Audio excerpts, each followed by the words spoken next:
I promised my God I would do it. In September 1862, when Lincoln issued his preliminary Emancipation Proclamation, the sublimest act of the 19th century, he made this entry in his diary: I promised my God I would do it. Does anyone doubt that such a mighty resolution added power to this marvelous man, or that it nerved him to accomplish what he had undertaken? Neither ridicule nor caricature, neither dread of enemies nor desertion of friends, could shake his indomitable faith in his ability to lead the nation through the greatest struggle in its history. Napoleon, Bismarck, and all other great achievers had colossal faith in themselves. It doubled, trebled, even quadrupled the ordinary power of these men. In no other way can we account for the achievements of Luther, Wesley, or Savonarola. Without this sublime faith, this confidence in her mission, how could the simple country maiden, Jeanne d'Arc, have led and controlled the French army? This divine self-confidence multiplied her power 1,000-fold, until even the king obeyed her, and she led his stalwart troops as if they were children.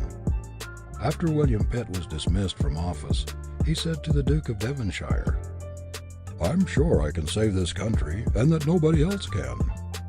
For 11 weeks, says Bancroft, England was without a minister. At length the king and aristocracy recognized Pitt's ascendancy and yielded to him the reins.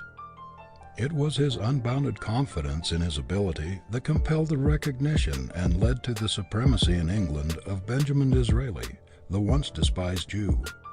He did not quail or lose heart when the hisses and jeers of the British Parliament rang in his ears. He sat down amid the jeering members, saying, "You will yet hear me."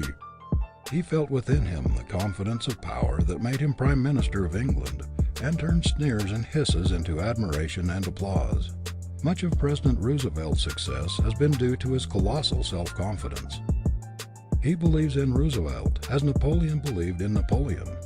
There is nothing timid or half-hearted about our great president. He goes at everything with gigantic assurance, with that tremendous confidence which half wins the battle before he begins. It's astonishing how the world makes way for a resolute soul, and how obstacles get out of the path of a determined man who believes in himself. There is no philosophy by which a man can do a thing when he thinks he can't. What can defeat a strong man who believes in himself and cannot be ridiculed down, talked down, or written down? Poverty cannot dishearten him, misfortune deter him, or hardship turn him a hair's breadth from his course. Whatever comes, he keeps his eye on the goal and pushes ahead. What would you think of a young man ambitious to become a lawyer, who should surround himself with a medical atmosphere and spend his time reading medical books? Do you think he would ever become a great lawyer by following such a course? No, he must put himself in a law atmosphere, go where he can to absorb it and be steeped in it until he is attuned to the legal note. He must be so grafted upon the legal tree that he can feel its sap circulating through him. How long will it take a young man to become successful who puts himself in an atmosphere of failure and remains in it until he is soaked, saturated with the idea? How long will it take a man who depreciates himself, talks failure, thinks failure, walks like a failure and dresses like a failure, who is always complaining of the insurmountable difficulties in his way, and whose every step is on the road to failure? How long will it take him to arrive at the success goal? Will anyone believe him or expect him to win?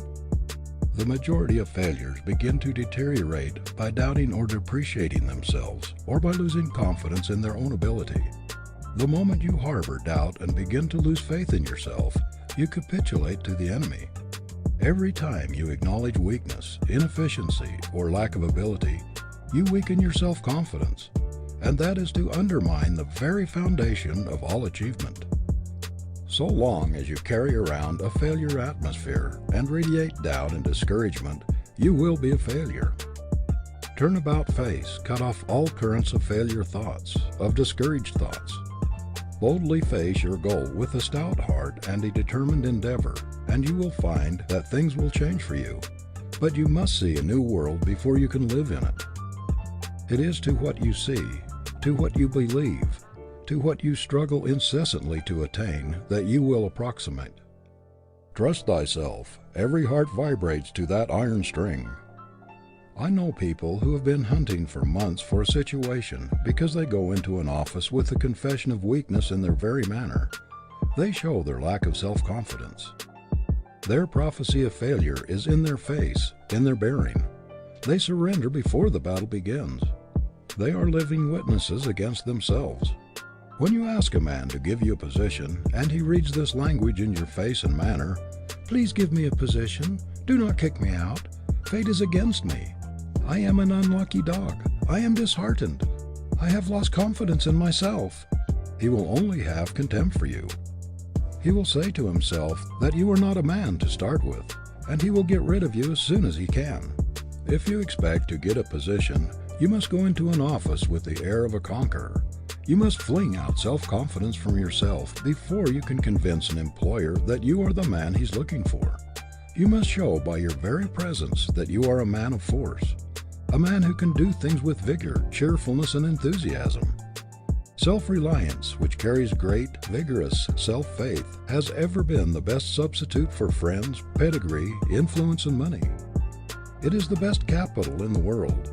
It has mastered more obstacles, overcome more difficulties, and carried through more enterprises than any other human quality. I have interviewed many timid people as to why they let opportunities pass by them that were eagerly seized by others with much less ability, and the answer was invariably a confession like the following. "I have not the courage," said one. "I lack confidence in myself," said another. "I shrink from trying for fear I shall make a mistake and I shall have the mortification of being turned down," said a third. "It would look so cheeky for me to have the nerve to put myself forward," said a fourth. "Oh, I do not think it would be right to seek a place so far above me," said another. "I think I ought to wait until the place seeks me, or I am better prepared." So they run through the whole gamut of self-distrust. This shrinking, this timidity or self-effacement often proves a worse enemy to success than actual incompetence. Take the lantern in hand, and you will always have light enough for your next step, no matter how dark, for the light will move along with you. Do not try to see the long way ahead. One step is enough for me.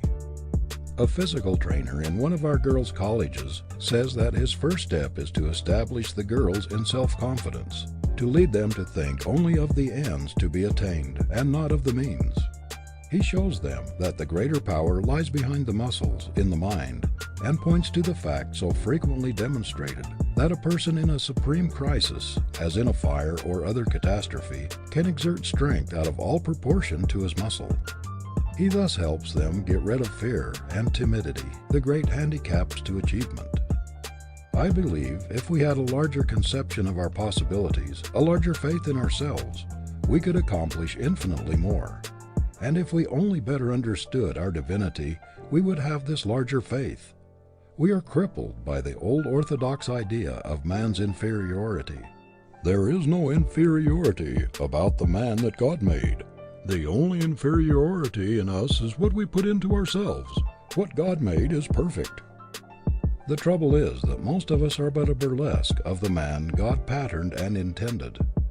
A Harvard graduate, who has been out of college a number of years, writes that because of his lack of self-confidence, he has never earned more than $12 a week. A graduate of Princeton tells us that except for a brief period, he has never been able to earn more than $1 a day. These men do not dare to assume responsibility. Their timidity and want of faith in themselves destroy their efficiency. The great trouble with many of us is that we do not believe enough in ourselves. We do not realize our power. Man was made to hold up his head and carry himself like a conqueror, not like a slave, as a success, not as a failure, to assert his God-given birthright. Self-depreciation is a crime. If you would be superior, you must hold the thought of superiority constantly in the mind. A singularly modest man of so retiring a disposition that at one time he did not show half of his great ability, whose shrinking nature and real talent for self-abasement had actually given him an inferior appearance, told me one day how he had encountered this tendency toward self-depreciation. Among other things, he said, he had derived a great benefit from the practice he had formed of going about the streets,